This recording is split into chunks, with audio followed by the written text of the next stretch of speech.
Durante sus orgías secretas en Valensay, Fernando ordenaba colocar un espejo bajo la cama para contemplar cada gesto y, según un informe francés de 1810, exigía que le trajeran la sangre caliente de un cordero recién degollado para untarse el pecho y sentir la vida escapando mientras abusaba de sus víctimas.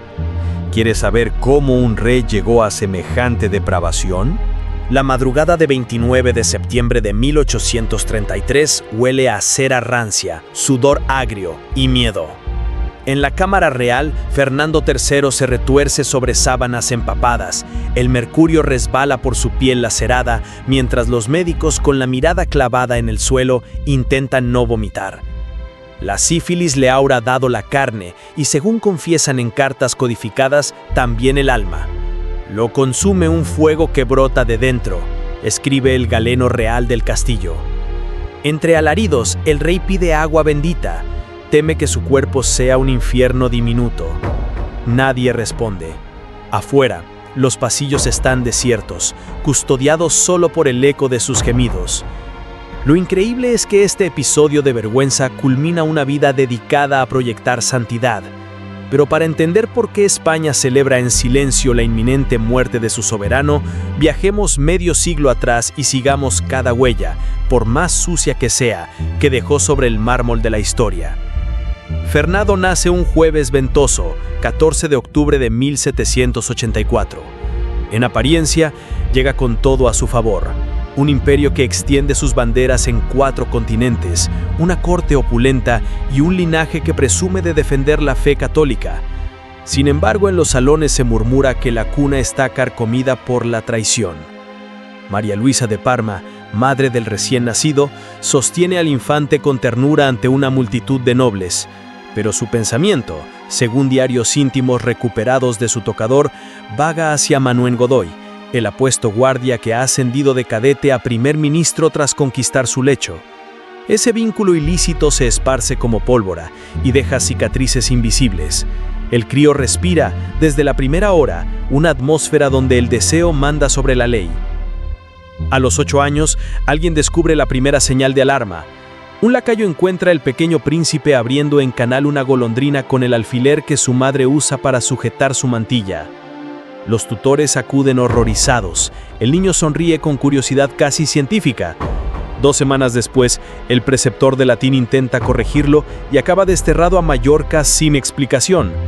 Los siguientes instructores aprenden la lección: ser condescendientes o perecer. Así la educación de Fernando se convierte en un desfile de aduladores que premia su holgazanería. En lugar de latín, devora relatos obscenos. En vez de geometría, diseña en su cuaderno estrategias para espiar. Ordena perforar discretos agujeros en tapices, todavía visibles bajo luz rasante, para observar los encuentros de camareras y pajes. Cada descubrimiento le produce una risa aguda que retumba por los corredores. Lo que viene después es escalofriante.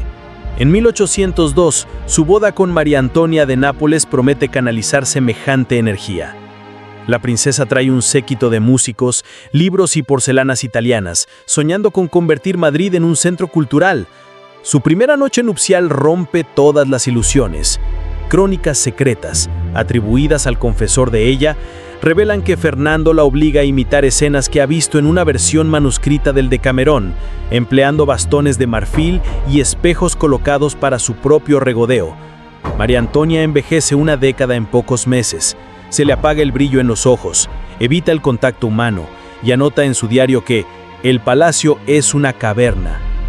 Cuando muere 2 años después, la versión oficial culpa a la pisis, pero los médicos describen hemorragias inexplicables y una tristeza tan profunda que le quebró el cuerpo como la escarcha quiebra el trigo. Nadie esperaba esto.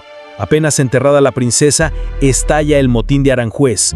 Los manifestantes, hartos de los manejos de Godoy, fuerzan a Carlos IV a abdicar. Fernando, en vez de erigirse como salvador, corre a Bayona a mendigar la bendición de Napoleón. El emperador anota que jamás vio mayor servilismo. El joven rey ofrece territorio, flota y corona con tal de conservar su alcoba dorada. La traición escandaliza a Europa, pero a él no le importa. Se instala en el castillo de Valensay, lujosamente equipado. Allí las noches se convierten en bacanales. Espías franceses describen salones convertidos en arenes y riberas de champán corriendo entre cuerpos sudorosos. Fernando contrae chancros, pero no frena. Exige más jóvenes, más vino, más máscaras venecianas para disfrazar identidades.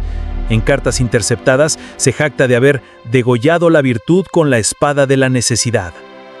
En 1813, las guerrillas españolas recuperan terreno. Napoleón se debilita. Tocaría al monarca unirse a la gesta, pero él negocia su retorno exigiendo palacios recién decorados y un séquito de bailarinas italianas. Reingresa en Madrid en 1814 y se hace llamar el Deseado. Durante la procesión triunfal sostiene un rosario frente a la multitud, aparenta devoción y promete respeto a la Constitución de Cádiz. Al cruzar la puerta de Alcalá, lanza la Carta Magna al suelo del carruaje y la aplasta con la bota. Aquella noche convoca a los inquisidores y restituye autos de fe. Lo hace según papeles hallados en el Archivo Histórico Nacional, porque la Inquisición es una llave que abre todos los cercos. Acusa a un padre de herejía, lo encierra y la hija corre llorando a pedir clemencia. La escena se repite como siniestro reloj. La corte comienza a llenarse de sombras. Luis Parrón, guardia de corps, declara décadas más tarde que se instauró un pasillo, apenas iluminado, donde las mujeres esperaban turno como si fueran parte de un inventario. Los favores políticos se trafican a cambio de una noche con el rey. Algunos ministros, incapaces de entregar a esposas propias, presentan, con medallas y discursos, a sobrinas o ahijadas. La prensa extranjera difunde rumores sobre un harén europeo y describe a España como la alcoba del continente. Aquí es donde se pone aún más sórdido. Su matrimonio en 1816 con Isabel de Braganza se cocina entre Lisboa y Madrid como bálsamo diplomático. La reina, amante del arte, convence al monarca, durante un breve espejismo, para comprar cuadros de Velázquez y abrir lo que luego será el Museo del Prado. Pero el espejismo se quebranta. Fernando se burla de esa afición burguesa y utiliza las salas recién inauguradas para citas clandestinas. Irrumpe en la pinacoteca de noche. Hace retirar lienzos y se los queda en estancias privadas a cambio de servicios discretos del personal. Isabel soporta humillaciones legendarias. Debe asistir a banquetes en los que su esposo acaricia descaradamente a otras damas y comenta, en voz suficiente para romper la vajilla, los defectos de la consorte. 2 años después muere, quizá de parto, quizá, según médicos portugueses, de abuso físico continuado. El Fernando, frío como el mármol, ordena decorar la basílica con flores, pero no asiste al entierro. Esa misma tarde se le ve galopando hacia el Escorial junto a una joven con hábito recién rasgado. El país, entretanto, se desangra. En 1819, Gran Colombia se declara independiente. En 1821 lo hace México. En 1824, Perú. España pierde las minas de plata, el caucho, el cacao, el prestigio. La hacienda nacional se desploma. Los campesinos pagan impuestos que duplican el diezmo para financiar el tren de vida real. En Granada, un niño muere de viruela cada 10 minutos. En Madrid, Fernando bebe chocolate con oro en polvo para fortificar la virilidad. Cuando el gobierno se queda sin fondos, confisca bienes a supuestos herejes, Biblias en castellano, tratados científicos, diarios de viaje. Muchos propietarios, para evitar la hoguera, entregan hijas. Se dice que el monarca colecciona plumas de avestruz para azotar a quien se niega. Nadie imagina hasta dónde llegará. Su tercera esposa, María Josefa Amalia de Sajonia, arriba en 1819 con un retrato de la Virgen en el equipaje y sueños de piedad. La noche de bodas se encierra en una sala adjunta y tiembla 3 horas. Las damas golpean la puerta, la encuentran desmayada. Declara que su cónyuge no cumple conyugalidad y la exhibe.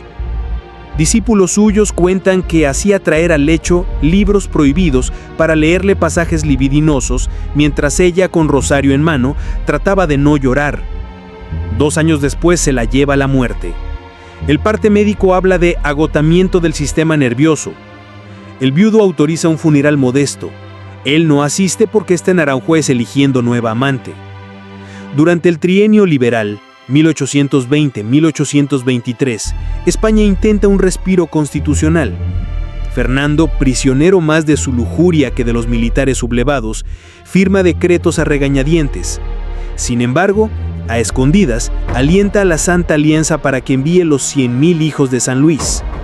Cuando los franceses ocupan el país y lo restituyen como rey absoluto, el monarca se burla de quienes creyeron en la libertad y utiliza las mazmorras para un propósito inédito.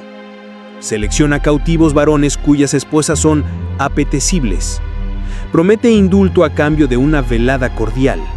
Si el reo se niega, pasa a la horca. Hay registros de madres que se ofrecen a sí mismas para salvar a hijos. El cronista liberal Guillermo de Briñas escribe: se instaló un mercado de carne humana bajo techo de reyes. Lo increíble es la doble vida religiosa que mantiene. Manda levantar capillas expiatorias, paga procesiones, distribuye medallitas de santos. Pero según notas del padre Florián Sorozábal, cada donación coincide con la violación de votos de alguna novicia. Le susurra que las purificará con su semilla real. El confesor intenta denunciarlo en Roma, la carta se intercepta y el padre desaparece. Días después hallan un hábito flotando en el Manzanares y la investigación se archiva. Y lo que vino después lo cambió todo. El cuarto matrimonio con María Cristina de Borbón dos Sicilias en 1829 llega cuando Fernando se palpa la frente y nota que la nariz le sangra sin motivo, un signo de la sífilis terciaria. Necesita un heredero antes de que la enfermedad lo vuelva estéril. María Cristina entra al palacio como quien pisa un santuario pagano. El rey, ya débil, limita sus excentricidades. Aún así, la obliga a asistir a banquetes donde platos de sesos se sirven con afrodisíacos de azafrán.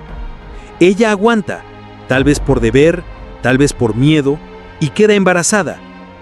El parto en octubre de 1830 trae al mundo a Isabel, pero el país no respira tranquilo.